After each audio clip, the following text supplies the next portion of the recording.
Good morning, everybody. I say morning, but actually you could be watching this at any time of the day, couldn't you? But it's my morning, so good morning, everybody. Now, I know that one of the things that you guys have said again and again that you miss from the PDI group is the fail focuses. So that, although it sounds fairly negative, doesn't it? That ability to be looking at somebody who has unfortunately not had a good experience and learning from that. So I guess that's a positive, in a way that hopefully helps that person that has unfortunately failed, but also helps the wider community that we have. And of course, we've been saying for a while that I am very happy to be doing a standards check fail focus, so to make it more relevant to those of you who have, of course, now passed a part 3 and have a little bit of experience under your belt. Maybe it's a good thing that we have not had an influx of standards checks fails. Maybe that is that's a positive, or maybe there are those of you who are unfortunately out there suffering in a little bit of silence. So please, if you are watching this and you have unfortunately failed a standards check, I am really happy to give you that support. You don't have to have it recorded and put on either the Green Badgers or the Greenside group. It can just be for your own personal development, of course. However, we thank Mark today, who has unfortunately recently failed a standards check. He has been open about that on the group, which is great, and he is also really happy to have a fail focus that allows you guys to learn from it as well as himself. So thank you, Mark, and we hope that this is useful for you. So just like I always do, I will put the examiner's sheet, the scoring sheet, in the comments or next to this post video, so that you can see what it is that Mark has scored. But I'm going to go through it now and we will have a bit of a debrief. So you will see that Mark scored an overall score of 28. He had an 8 in risk management, so he's not failed automatically from that point of view. And to give you a bit of background, Mark has had about 2.5 years worth of experience. You will see also that he took up a trained pupil, so a pupil who has a considered amount of experience and ability, but is still a provisional license holder. And the comments that the examiner has written in the bottom says, more direct approach needed to gain consistency with pupils' mirrors when signalling and changing direction and speed. Watch the pupil more and intervene with poor gear choice sooner. Route provided a variety of junctions to practice on. Now, as always, I ask the instructor for a little bit of background and perhaps the examiner's verbal feedback. This is what Mark has told us. He says the subject was effective mirror use at junctions, but this was marked down as she said I should have used the mirror subject when changing direction and when braking, which I admit I did not do enough of, and only concentrated on junctions alone. This was a very costly mistake for an ADI with 2.5 years experience. I'm on the Isle of Wight recording this, and a red squirrel has just run past me, and I have to admit that probably the last time I saw a red squirrel was probably, I don't know, 35 plus years ago. So I'm just going to admire the red squirrel. That's all right, and be a little bit distracted. How lovely. Anyway, there we go. Also, the pupil made the wrong gear choices and said I should intervene with direct instruction and direct instruction on mirrors. So when I look at the marking sheet and I listen to both Mark's feedback and of course the examiner's feedback, and the comments, not just the verbal but the written comments, I'm going to put this down to good old under instructing. Now, most of you will admit that either from your PDI days or of course from your build up to your standards checks, one of the things that you guys fear the most is over instructing. So that fear that you will be taking too much responsibility for a pupil and be done for over instructing. What then happens is that, first of all, there's this misunderstanding about what that really means and what is expected or acceptable. Secondly, that problem of then going the opposite direction and not giving the pupil the verbal support enough based on what the pupil is showing their needs are. So Mark has fallen into the under-instructing box. Now, just to recap, the over-instructing, the definition of, is to take too much responsibility for a pupil who clearly can do something for themselves capably. The other definition is to distract. The definition of under-instructing is that safety critical things happen and learning does not take place, and faults continue to arise almost frequently or repeatedly because the verbal support is not there for the pupil to be following what they should be doing and achieving a successful outcome.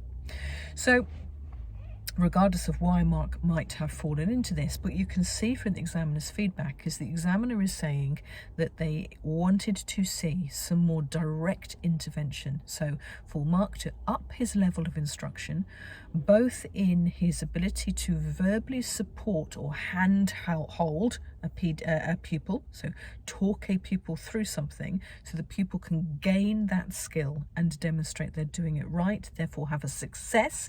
And when you have a success, you can repeat the success and the pupil can demonstrate they have physically learned something. But also the definition of under-instructing is to lack detail. So to lack the ability to go into a subject deep enough for a pupil to truly understand. And of course, Mark has also fallen into this trap. So what's happened, Mark, is that you have taken the very funneled, narrowed view of effective use of mirrors at junctions and probably almost had that as your subject, which has kept you blinkered, rather than thinking of the wider use of mirrors. So what we use mirrors for, why we use mirrors, when we use mirrors, how we use mirrors, where we use mirrors, the purpose of the mirrors. So the true understanding of not just check your mirrors, but why are we checking? When are we checking? How are we checking? Where are we checking? What are we checking for? What are you going to do about? And what would happen if? And of course, those last two questions are crucial in terms of where learning takes place, because the bottom line is that we're not just checking mirrors to see who's there. We're checking mirrors because fundamentally we may have to make or change a decision about what we are going to do based on what we see. And that is the crux of it. So of course, this is not just mirrors at junctions, and to have a particularly trained pupil who has been driving for a while just focusing on the M of MSPSL misses out the deeper rooted reason why we have mirrors. Okay, and of course, therefore, the examiner has seen a lesson take place in which there have been lots of good examples, and the examiner has commented and said this was a really good route in terms of providing variety, and therefore not been made the most of in terms of digging deeper into the use of mirrors. Now, Mark knows that. He's commented on it. He says, absolutely, retrospectively, I appreciate that I didn't do that. And that has been the fundamental reason for the fail. Now, you guys will probably remember me saying that sometimes we can be too broad and put too much in. But I would suggest that something like the use of mirrors being so fundamentally concreting the skill that we need in every aspect of our driving with a trained pupil, Mark has missed the opportunity to be giving examples of learning taking place and why we do things. So if we have a little look at how that is reflected in the score, you can see if we go straight to the competency, which is were opportunity examples used to clarify learning outcomes, that is a 1. You can see why it's a 1, because Mark has not taken every opportunity on that lovely route to be really drumming in the importance of general awareness of who is around us, not just mirrors, but general awareness of who is around us and what that really means and why we're doing it. Okay, excuse the little background noise. Whole car park, someone's chosen to park next to me with the radio blaring. Anyway, we will keep going. You can then of course see why the other ones have come in. So we've got 1s on did the trainer identify the pupil's learning goals and needs, because they were glaringly obvious now in hindsight what he needs, but the instructor hasn't structured the lesson. Therefore, that next competency is also a 1. And was the lesson plan adapted? So in terms of adapting to the pupil's needs, Mark needed to go deeper.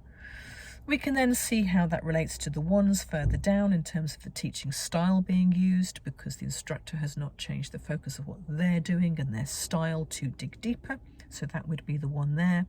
The feedback, of course, if there is the remotest weakness in the teaching style, allowing the pupil to truly learn, that is what feedback is about. That is about what learning opportunities is about. That is about what a pupil is going to gain throughout the lesson from you, and it not being quite appropriate. So we have the one there. And of course, the verbal or physical intervention by the trainer being timely and appropriate suggests that, again, the level of instruction that was being used in terms of the ability to control the pupil verbally by being proactive, to be making the point, hasn't happened. So we can see that through one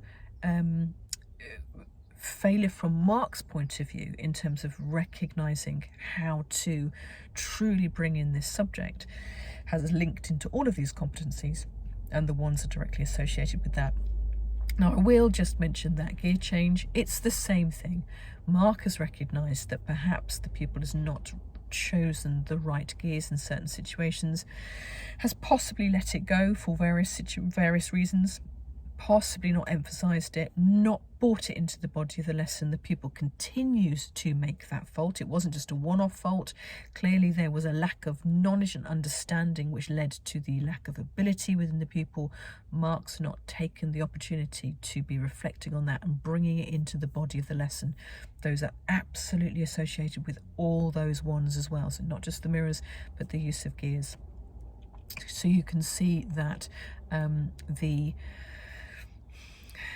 the overall worthwhileness of the lesson, despite the fact it hasn't been an unsafe lesson, the worthwhileness of the lesson, which of course is all about the lesson planning, is that 6, showing that it was just a lesson that the examiner wanted to see Mark truly exploit, change his focus, adapt, respond, make the most of, those type of words, what the pupil was demonstrating they had a need for. I really hope that is useful. Mark, I hope that you can appreciate that there's obviously some nice things going on there. Okay, so there's obviously some stuff that the examiner has recognised that you are doing, just wants to see more of. You know what it is that you have missed out. I also just have to say, it's quite probably one of those things that the more and more experience we get, the more we move further away from that 45-minute criteria that you're having to demonstrate, because quite probably, Mark, in your 40-ish hours of driving tuition, you are drumming down and nailing into these core points that I have made. But of course, a 40-ish hour worth of lessons compared to what you're demonstrating in a 45 minutes are very different. So have a rethink. Look at your lessons, start preparing what it is that you're doing for your next attempt, in a way where you are just brushing up, dusting off some of those competencies, not just for the standards check, but I hope you guys can see that the points I'm making are crucial and fundamental to our everyday lessons for a pupil to truly learn and be able to take on the skills that we're talking about into their everyday driving. Thank you.